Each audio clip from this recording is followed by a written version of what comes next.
Perseus was the son of Zeus and a woman named Danae.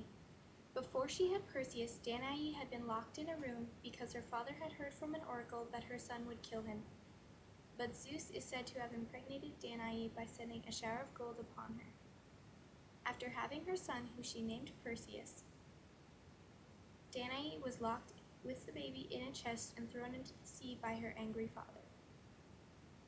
The chest was found by a fisherman on an island. The king of this island wanted Danae for himself, so he sent Perseus away, telling him to go and kill Medusa so that he could take Danae by force.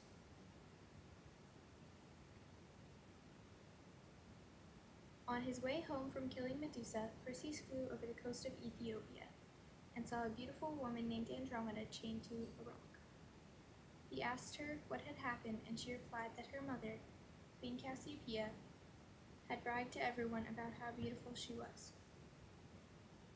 She had even told the daughters of Poseidon that her daughter was more beautiful than they were.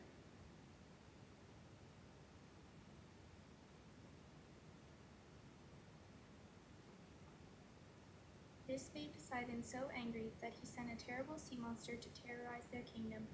In order to save the kingdom, Andromeda's father, King Cephas, had to give his daughter as a sacrifice to Poseidon and the sea monster. Perseus had fallen in love with Andromeda as soon as he had seen her, so he asked for their permission to marry her if he could save her. They agreed so that Andromeda could be saved. So Perseus held up the head of Medusa, turning the sea monster, and in some versions, King Cephas and Queen Cassiopeia into stone. The version that mentions the king and queen dying says that Zeus, who pitied them, put them into the sky as constellations. After all of these events, Perseus had a sacrifice for the gods to thank them for their help. Perseus and Andromeda married, and Perseus became the king of Argos, but later moved to Mycenae. Many great heroes and kings would descend from Perseus and Andromeda, and when they died, they too would be put into the sky as constellations.